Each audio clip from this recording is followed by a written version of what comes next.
Hoje nós chegamos no 14º milagre que o Senhor Jesus Cristo realizou no seu ministério terreno. Esse é o 14º de 35. Fique tranquilo, a gente não vai fazer, como você sabe, os 35 milagres que o Senhor Jesus Cristo realizou no seu ministério terreno entre nós de uma vez só. Nós começamos no ano passado, fizemos uma pausa. Este ano nós vamos até o final do mês de setembro, nesta série ainda.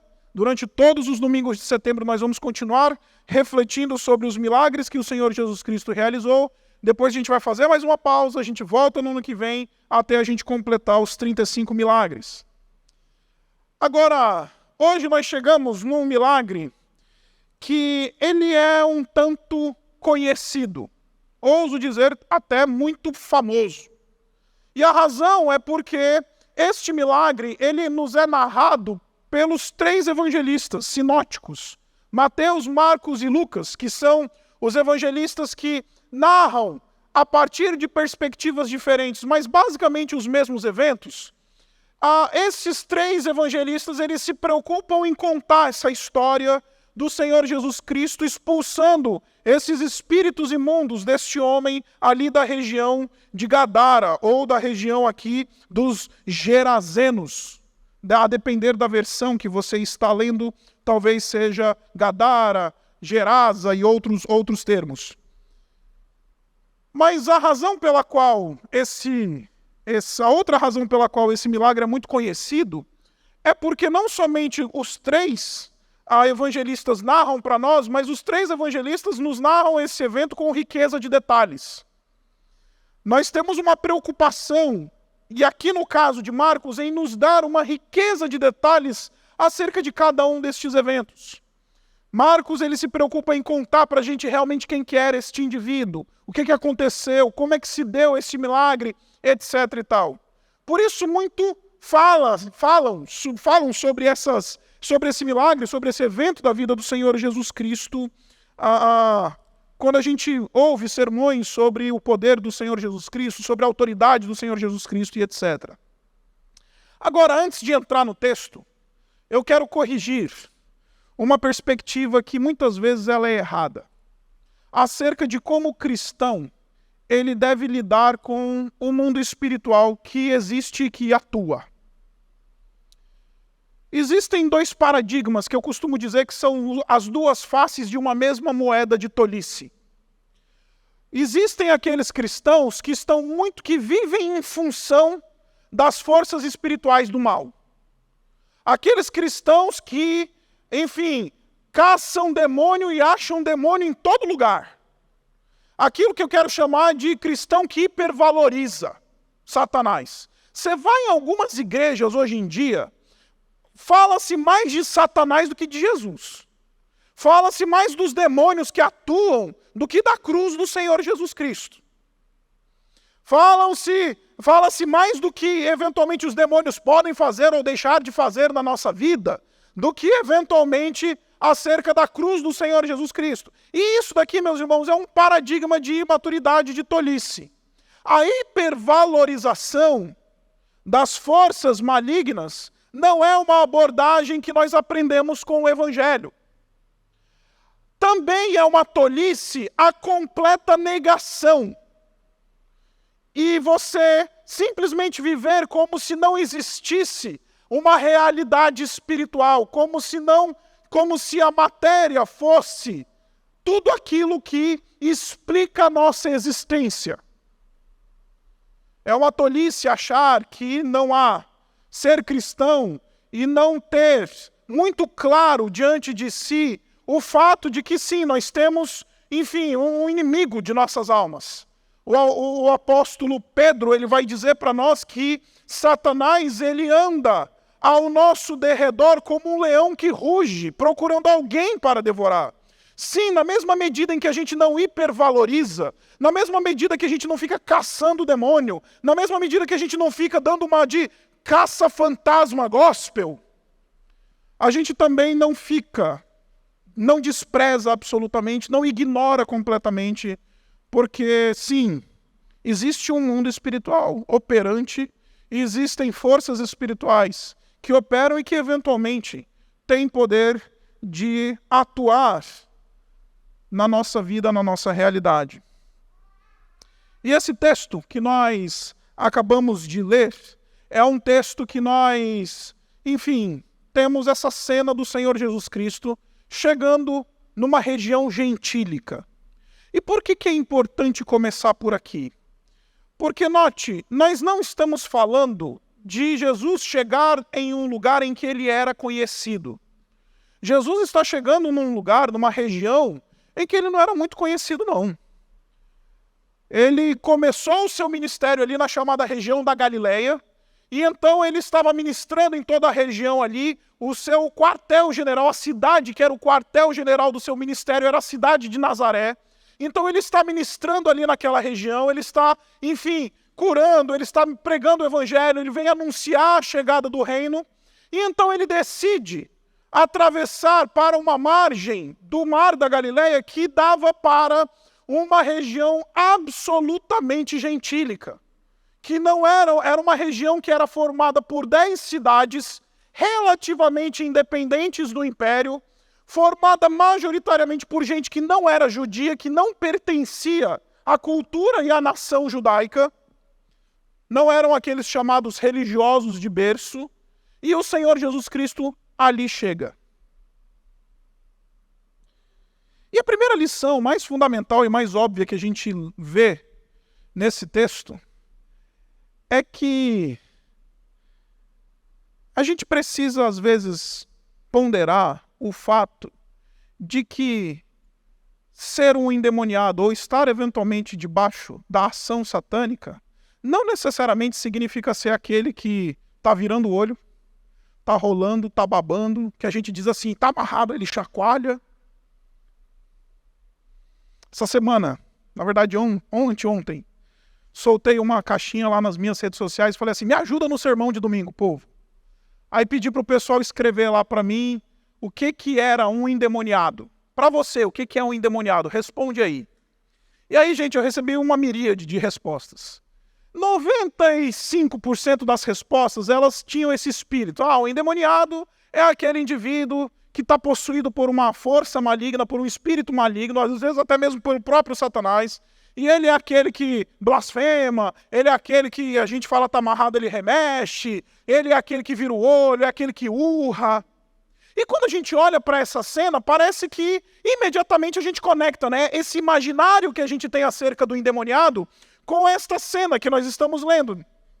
Fala, tá vendo? Isso daqui é um caso clássico de gente endemoniada. Isso daqui é um caso clássico. O homem está lá no sepulcro, se cortando, vive gritando. Mas a primeira coisa que a gente precisa entender é que este texto, embora ele tenha uma dimensão descritiva, ele também tem uma dimensão paradigmática. Porque, meus irmãos, olha só que interessante. Este homem, ele sabe quem é Jesus. O versículo 7, ele diz assim, leia comigo. Gritou em alta voz, que queres comigo, Jesus? E ele qualifica Jesus e qualifica corretamente, Filho do Deus Altíssimo. Este endemoniado sabe quem é Jesus. E mais do que isso, ele tem boa teologia. Se fosse meu aluno de cristologia lá no seminário, ia tirar nota 10. Quem é Jesus? Filho do Deus Altíssimo. Nota 10, cristologia. Um demônio. Então, o demônio sabe teologia. O demônio sabe quem é Jesus num contexto onde Jesus não é muito conhecido. E ainda assim continua sendo um demônio. E, meus irmãos, tem muito crente batista reformado que sabe quem é Jesus. Sabe teologia sobre Jesus. Sabe dizer, fala da união hipostática, cristologia de Calcedônia. Mas vive uma vida como a deste homem, uma vida sepulcral. E como é que eu quero definir esta vida sepulcral? Porque embora este homem, possuído por um demônio, saiba bem quem é Jesus, saiba qualificar Jesus corretamente, ele pergunta assim, que queres comigo, Jesus? A primeira vez que eu li esse texto na minha vida, eu aprendi na versão antiga, na Revista e Corrigida, que diz assim: que temos nós contigo, Jesus? A versão dos batistas, das antigas, era assim, falava assim: que temos nós contigo, Jesus? A ideia aqui que a gente tem nessa pergunta deste demônio a Jesus é que este demônio ele está incomodado com o fato de Jesus ter chegado ali na região onde ele está. Este demônio está incomodado em Jesus chegar trazendo luz numa vida de trevas que ele leva. Este demônio, este endemoniado, está incomodado com Jesus não pedir licença para adentrar áreas da vida deste indivíduo que eventualmente ele não deu. E meus irmãos, é possível ser um crente que tem uma vida sepulcral, que departamentaliza a vida? E aí a gente fala assim: Jesus entra até aqui. Jesus, ele cuida disso da minha vida, mas não cuida daquilo. Jesus, ele toca esta área, mas não toca esta. Jesus, ele converteu o meu coração, mas não converteu o meu bolso, não converteu minha língua, não converteu, enfim, os meus pensamentos, não converteu o browser da minha internet, não converteu a maneira como eu dirijo, não converteu o meu caráter iracundo. E aí a gente vai departamentalizando a vida e a gente fecha propositalmente algumas áreas da nossa vida, porque a gente não quer que Jesus chegue tratando áreas da nossa vida, porque a gente sabe que isso vai nos custar caro. E aí a gente tem coisas guardadas no porão da nossa alma.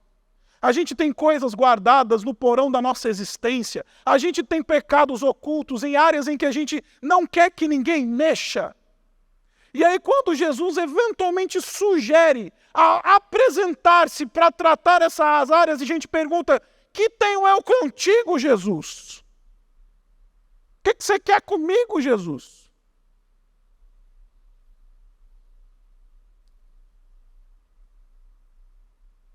O fato de eu ser pastor, eu aprendi algumas coisas na minha jornada pastoral. A primeira delas é que quando o problema chega na mesa do pastor, é que a coisa já degringolou de um jeito que você não tem ideia. Porque o ditado nas igrejas evangélicas é: o marido traído e o pastor sempre são os últimos a saber.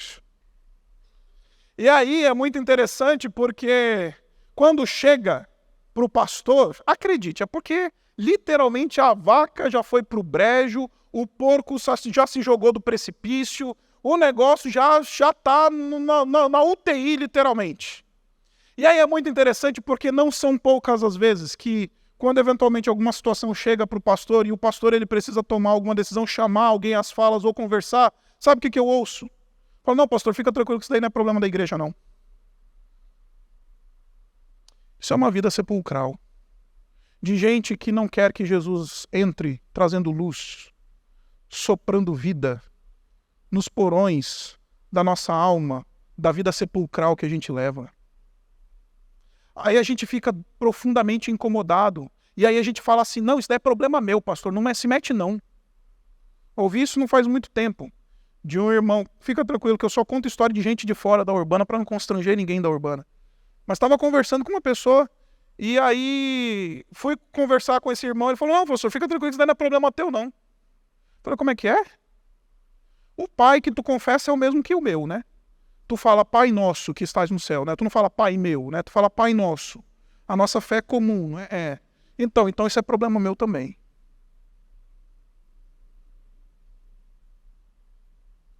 Mas só que a gente diz: não quero que Jesus entre na minha vida nessas áreas. Jesus botou o pé na praia, botou o pé na margem, desceu do barco e vem o demônio perguntar: o que você está querendo aqui, Jesus? O que nós temos em comum, Jesus? Esta é uma vida sepulcral, que não quer que Jesus ele sequer bote o pé perto dos problemas que a gente carrega dentro do nosso coração, das hipocrisias que a gente tem dentro da nossa vida. Que vida sepulcral é essa? Que a gente departamentaliza a tal ponto de simplesmente ficar incomodado quando Jesus chega anunciando luz e vida no porão da escuridão da nossa alma. Agora o texto ele fala para nós que esse homem ele não somente vivia nos sepulcros, mas esse homem ele também tinha uma outra característica que era de que ninguém conseguia prendê-lo, nem mesmo concorrentes. Versículo 4, pois muitas vezes lhe haviam sido acorrentados pés e mãos. Ninguém, ao final do versículo 4, ninguém era suficientemente forte para dominá-lo. De fato, essa é uma característica que nós encontramos nestes fenômenos de possessão demoníaca. É muito comum você encontrar casos de possessão demoníaca em que a pessoa que está sendo possuída por um demônio, possuída às vezes pelo próprio Satanás, ele demonstra essa força sobrenatural. É bem comum isso. Se você voltar no livro de Atos, você vai chegar no episódio em que falsos discípulos do Senhor Jesus Cristo chegaram para alguns endemoniados e falaram assim, olha, em nome de Jesus a quem Pedro e Paulo pregam, saiam daí desses homens. Aí os demônios viraram para esses falsos discípulos de Jesus e falaram assim, ok, Jesus a gente sabe quem é, Pedro a gente também sabe, Paulo também a gente sabe quem é, mas e vocês? Quem é que vocês são? E os homens endemoniados partiram para cima desses falsos discípulos de Jesus e deram uma surra nesses falsos discípulos de Jesus. De fato é comum, é um fenômeno comum, quase que universal. Mas como eu disse a você, isso daqui não é só algo descritivo, isso daqui também é algo paradigmático. Deixe-me tentar explicar aquilo que eu estou dizendo a você. Note que este homem, ele quebra correntes, ele tem força. Ele bota o seu ímpeto, quebrando correntes, esmigalhando. A expressão grega que aparece aqui é a ideia de alguém que esmigalha o grilhão. E note que quebrar a corrente aqui não é o elemento da liberdade deste homem. É o contrário, porque essas correntes eram colocadas nesse homem justamente para poupá-lo de se autoflagelar, poupá-lo de ir viver no meio dos sepulcros, num lugar abjeto. Essas correntes aqui são correntes que tentam ajudá-lo. Mas ele é o indivíduo que quebra as correntes, ele demonstra uma força, uma ânima muito forte, muito violenta, justamente para voltar para o sepulcro. Ninguém consegue dominar este indivíduo. E meus irmãos, tem algumas coisas na nossa vida que a gente bota uma força, que a gente revela um compromisso, que muitas vezes a gente acha que são coisas bacanas, que são coisas que são eventualmente neutras na nossa vida, mas não tem nada de neutras. Porque o simples fato da gente ser capaz de quebrar umas correntes em alguns lugares, às vezes revela, não que a gente está em liberdade, mas que a gente está querendo voltar para o sepulcro. Onde é que você está depositando todo o teu compromisso do teu coração? Onde é que você está depositando o ambiente de que você se esforça para valer e quebra a corrente? Onde é que você se destaca? Porque o texto fala para nós que este homem, por causa dessa força, ninguém era suficientemente forte para dominá-lo. Ou seja, esse cara se destacou. Chega onde eu estou querendo chegar agora? Contar algo que aconteceu esta semana comigo. Terminou o mês, né? Segundo mês de atividade física reguladinha. Você não tem nem ideia do quanto tá o negócio lá em casa. O bicho tá pegando. Isabela botou todo mundo para ir se cuidar e vamos aí. Aí meu personal trainer me chamou e falou assim, vamos fazer uma avaliação física de como é que foram aí os 2 últimos meses. Aí me botou lá na tal da máquina de bioimpedância. Nem sabia que esse troço existia. Aí me botou lá na máquina, eu passei aquele constrangimento lascado. E aí, enfim, fiz lá os exames que precisava fazer. Aí ele virou para mim e falou assim, olha, puxa, Isaac, parabéns. tantos por cento de gordura que você eliminou, tantos por cento de massa muscular que você ganhou, olha, não está retendo tanto líquido e não sei o quê, e tarará, e tarará, e tarará, e me elogiou. Eu falei, uau, né, que até mexeu com o ego, assim, um pouco, né? Aí, meus irmãos, eu não sei se isso acontece com vocês, mas comigo isso frequentemente acontece. Na hora, o Espírito Santo me fala uma coisa assim, e me lembra justamente disso. Isaac, não se deixe dominar. Porque muitas vezes onde a gente coloca muito do nosso ímpeto, muito da nossa força, muito da nossa ânima, acredite, é possível que a gente esteja lidando com algo que esteja dominando a gente. Porque a escravidão, meus irmãos, que mais nos domina, não é aquela que é de alguém que nos priva a liberdade, a gente fala, não posso, né? A escravidão que realmente nos domina é aquela que nós voluntariamente nos submetemos a ela. E não estou falando contra um estilo de vida saudável, tá? Não estou pregando a favor da obesidade. Não estou. Cuide da sua saúde. Mas cuidado onde você, e veja bem onde você anda quebrando corrente, onde você anda se destacando e por que você anda se destacando. Porque pode ser que haja forças espirituais que estejam atuando na nossa vida e a gente nem percebeu. Nem percebeu. Se isso vem a custo da relação com Deus, tem alguma coisa errada. Este homem tem uma força danada para voltar para o sepulcro. Quebra grilhão se necessário. No mundo do paulistano Faria Limer, né? Eu estou falando do que diz que meu nome é trabalho, meu sobrenome era extra. E a escravidão e a vida sepulcral dele muitas vezes é a carreira dele. Muitas vezes a vida sepulcral dele é onde ele dedica a sua força. E de novo, eu sei que estou andando numa linha, no fio da navalha aqui. Porque ao mesmo tempo não estou pregando a favor de irresponsabilidade. Não estou pregando dizer que você não deve ser uma pessoa diligente e dedicada. Não estou falando absolutamente nada disso. Mas onde a gente anda quebrando grilhão, precisa ser lugar de profunda reflexão para ver se nós já não nos vendemos a um estilo de vida dominado por coisas que Deus não quer que nós sejamos dominados.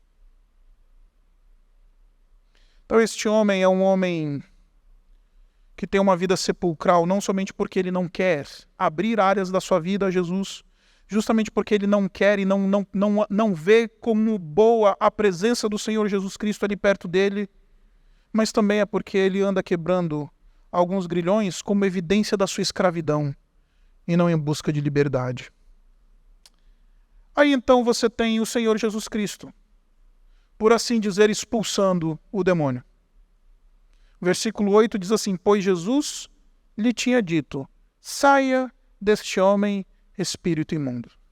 E meus irmãos, essa narrativa ela é sensacional e se destaca em todos os termos de toda a literatura da religiosidade do mundo antigo, porque no mundo antigo, meus irmãos, todas as religiões, não só a religião de Jesus, o cristianismo, todas as religiões, elas falam do fenômeno da possessão de espíritos malignos e apresentam alguma fórmula, eventualmente, de como lidar com essas situações.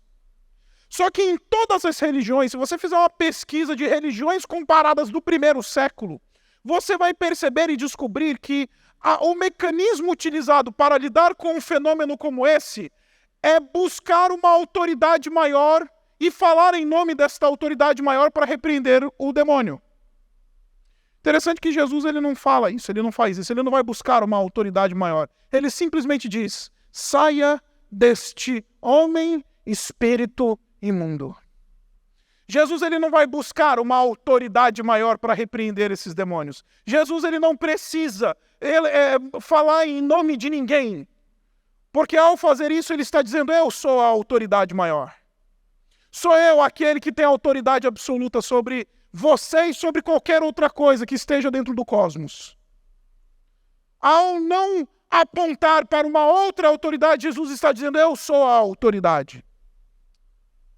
Jesus está dizendo discretamente aquilo que ele vai dizer no final do seu ministério, de que toda a autoridade me foi dada no céu e na terra. E talvez isso que você esteja ouvindo, esteja pensando, ok, pastor, mais um sermão sobre a soberania de Deus, a autoridade de Jesus Cristo. Mas deixe-me aplicar isso de uma maneira muito fundamental, porque nós, cristãos batistas históricos, a gente adora falar dessas coisas, mas a gente não se apropria mais dessa verdade do Evangelho e desse poder que nos foi outorgado. E aí a gente literalmente tem os demônios sambando na nossa cara e a gente não faz nada e aceita isso. E não mais nos colocamos como gente que está coberta pela cruz do Senhor Jesus Cristo e que repreende em nome do Senhor Jesus Cristo aquele que tem real autoridade sobre as forças espirituais nas áreas escuras da nossa vida, nos porões da nossa alma. Eu já contei essa história aqui, mas eu vou repetir. Há alguns meses atrás, Isabela e eu estávamos passando por uma situação bastante complicada, como pais de primeira viagem. A Antonella estava tendo muitos episódios daquilo que pelos pedagogos e psicoterapeutas infantis, chamam de o fenômeno do terror noturno. O que é o fenômeno do terror noturno? O fenômeno do terror noturno é aquele fenômeno que na madrugada a criança está mamada, está trocada, está quentinha, está tudo bem, e no meio da madrugada, absolutamente do nada, a criança acorda urrando. A Antonella, ela não gritava, ela urrava. E para nós, pais de primeira viagem, isso daí era desesperador. A gente não sabia o que literalmente fazer com isso. Até o momento que eu fui sendo ministrado pelo Espírito de Deus, o Espírito foi falando comigo, falando, Isaac, tem coisa que não é só remedinho, que a minha esposa, médica, já quer resolver com um remedinho, né? E aí, o Espírito Santo me incomodando e falando, Isaac, isso daí não é só um problema psicológico da criança, não é só um pesadelo que eventualmente a criança teve à noite. Isso daí tem dimensão espiritual. E eu comecei a reparar que a Antonella, todas as vezes, tinha esse fenômeno do terror noturno, quando ela passava durante o dia algumas horas com um parente nosso que mexe com essa coisa aí das forças das trevas. Como esse negócio está indo para a internet, eu não vou dizer a que grupo religioso essa pessoa pertence, mas é uma pessoa do nosso contexto familiar que literalmente mexe com essa coisa das forças das trevas. E bastava a Antonella ficar com essa pessoa da nossa família algumas horas, não precisava ser muito tempo não, era batata, a Antonella ia ter um episódio de terror noturno. Aí cheguei um dia na Isabela, virei para ela e falei, olha, a gente precisa ver isso daí, porque é só deixar lá e a coisa vira de cabeça para baixo por aqui. Isabela ficou meio com raiva de mim e falou, imagina que você está querendo espiritualizar um ranço que você tem com aquela pessoa e não sei o quê. Eu falei, não, tô de boa. Só que é o seguinte, da próxima vez que isso acontecer, a bucha vai ser comigo. Não demorou muito tempo, a Antonella teve mais um caso. Meus irmãos, eu acordei e falei, agora está na hora de ser crente. Virei para Isabela e falei, fica no quarto. E fico orando. Entrei no quarto da minha filha. Ela urrando. Eu estendi as mãos sobre ela. E falando, estou aqui declarando a autoridade do Senhor Jesus Cristo nesse lugar. Porque aqui, esta menina, ela é uma herdeira do pacto, da herança, da nova aliança em Cristo Jesus. Nesta casa está sendo proclamada a autoridade do Senhor Jesus Cristo. Nesta casa, o Senhor desta casa é o Senhor Jesus Cristo. O Senhor, o dono deste lugar, de tudo que tem aqui, é o Senhor Jesus Cristo. Por isso eu repreendo em nome do Senhor Jesus Cristo toda e qualquer força espiritual maligna que esteja atuando dentro dessa casa. Esta casa pertence a Jesus. Aí o pessoal vem e diz assim, pastor, mas isso é coisa de pentecostal. Não, isso é coisa de gente que crê no evangelho. Isso é coisa de gente que entendeu que existem forças que eventualmente atuam e que a gente não pode simplesmente brincar de ser crente quando tem Jesus dizendo, eu tenho toda a autoridade sobre isso. Sai, cala a boca, vai embora. Então, de vez em quando, sim, a gente precisa não somente procurar o conselho tutelar, o conselheiro de família, seja o que for, a gente precisa chegar de vez em quando e estender a mão nas nossas casas e falar, aqui, quem opera, a autoridade que está operando sobre esta casa é o Senhor Jesus Cristo. Psicólogo ajuda, psiquiatra ajuda, conselheiro de família ajuda, conselheiro de casal ajuda. Mas a gente também às vezes precisa anunciar a autoridade do Senhor Jesus Cristo na nossa casa, sobre os nossos casamentos, sobre as nossas famílias, sobre as nossas relações quebradas. A gente precisa aprender a dizer, repreendemos em nome do Senhor Jesus Cristo, cala a boca e vai embora, porque aqui não é o teu lugar. Só que porque a gente brinca de ser crente, Satanás está sambando literalmente nos casamentos dos crentes por aí. Satanás está sambando literalmente nos quartos dos nossos filhos. Satanás está sambando literalmente porque nós brincamos de ser crentes. A gente precisa lembrar que recebemos uma autoridade espiritual e que a gente tem poder para repreender essas coisas que estão operando na nossa vida. Jesus, ele não precisa dizer em nome de alguém, não, ele é a autoridade. Se nós estamos debaixo da cruz, se nós recebemos essa autoridade, ela nos foi outorgada. Entra nos lugares anunciando luz, vida. Entra nos lugares proclamando a graça do Senhor Jesus Cristo. Entra nos lugares e fala aqui não, aqui é lugar da luz, do povo da luz, do lugar da operação da graça do Senhor Jesus. E eu garanto para você que as coisas vão ser um pouquinho diferentes.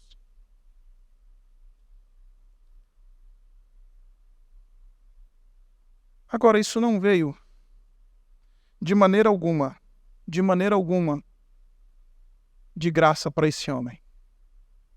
E talvez essa seja a lição mais bonita de toda esta narrativa. Essa obra, este milagre, esta expulsão deste demônio, foi algo que não veio de graça para este homem. Pelo menos foi oferecido de graça ao homem, mas não foi conquistado sem custo. Porque esse texto narra para nós, meus irmãos, que versículo 15, que quando se aproximaram de Jesus, viram ali um homem que fora possesso da legião de demônios, assentado, vestido e em perfeito juízo. E a pergunta que se levanta é, como é que este homem recebeu isto? Porque no final deste livro, Jesus decidiu trocar de lugar com ele. Ele foi despido por uma legião romana e que negociou e sorteou as partes das suas vestimentas. Quando a gente olha para as cenas da crucificação, a gente vê Jesus lá meio que com um paninho cobrindo ele, né? Não, Jesus ele foi crucificado despido, completamente nu. Sabe por que esse homem pode se vestir novamente? Porque Jesus disse para ele, eu troco de lugar com você. Você que está se machucando, eu vou deixar que me machuquem. Você que se corta com as pedras endemoniado, deixa eu falar, eu vou trocar de lugar com você e um dia vão me flagelar. Um dia vão me cortar. Um dia vão me chicotear. Ai, demoniado, para você sair do sepulcro, pode deixar que eu vou para ele. E eu vou entrar no teu lugar no sepulcro. Este endemoniado, ele recebeu a graça, mas não sem custo. Jesus decidiu trocar de lugar com ele. Em outras palavras, meus irmãos, o que eu vim pregar a você é que Jesus está querendo trocar de lugar com a gente. Jesus tem o prazer de fazer isso. De falar, você que está vivendo essa tua vida sepulcral, Você morre de medo de Jesus entrar em algumas áreas da tua vida para tratar algumas áreas da tua vida. Deixa eu trocar de lugar contigo. Deixa eu ser o flagelado. Deixa eu ser o despido. Deixa eu ser o colocado entre os sepulcros, ser colocado literalmente no sepulcro. Porque ele veio nos dar graça e nos tirar desse estilo de vida sepulcral. Então eu não sei como é que você entrou nesse lugar. E como eu sempre falo, graças a Deus, porque eu não sei. Porque se eu soubesse, ia ser um problemão na sua vida. Mas eu vim pregar para você um Jesus que está disposto a trocar de lugar com a gente. Falar para te tirar da vida sepulcral, deixa que eu entro no sepulcro. Para te tirar dessa vida que você se machuca, deixa eu ser o machucado. Para que você possa se vestir com dignidade, ser encontrado com honra no meio da sociedade, deixa eu ser encontrado como um indigno, deixa eu ser o vilipendiado, deixa eu ser o escorraçado. Justamente para que as áreas escuras da nossa alma sejam tratadas. Justamente para que as áreas escuras do nosso coração encontrem redenção. Essa oferta é uma oferta gratuita. É Jesus dizendo, eu quero trocar de lugar com você. Eu estou pronto para trocar de lugar com você. Só que muitas vezes, meus irmãos, a gente mesmo sendo batista, mesmo sabendo teologia, mesmo tendo conhecimento doutrinário, a gente se incomoda quando Jesus chega perto da gente e pergunta, o que eu tenho contigo, Jesus? Nessa área não. Nesse lugar não. Eu não quero esse tipo de tratativa. Deixa Jesus quebrar os verdadeiros grilhões do nosso coração. Deixa Jesus trocar de lugar com você essa noite. E eu garanto para você, vai começar uma obra de restauração que você não tem ideia. Essa é a beleza do Evangelho. Um Jesus que oferece gratuitamente trocar de lugar comigo e com você. Para que eu e você a gente não precise de uma vida sepulcral. Para que eu e você não precisemos viver casamentos sepulcrais, relações sepulcrais, carreiras sepulcrais, relação com dinheiro de maneira sepulcral. Jesus está dizendo, deixa que eu vou para o sepulcro, para você sair, se assentar na porta da cidade e ter lugar de honra. Abaixe sua cabeça e vamos orar. Obrigado, Pai. Obrigado por Jesus, nosso Senhor. Obrigado porque Ele está disposto a trocar de lugar conosco. Obrigado por sua autoridade sublime, conquistada na cruz. Obrigado porque nós temos o Senhor do Universo, que fala e acontece, nos oferecendo graça, nos oferecendo poder para lidar com as forças do mal que nós muitas vezes permitimos que entrem na nossa vida e atuem. Pai, como a gente desesperadamente precisa de Jesus. Como a gente desesperadamente precisa reconhecer que muitas vezes nós nos colocamos nessa vida sepulcral e gostamos dela.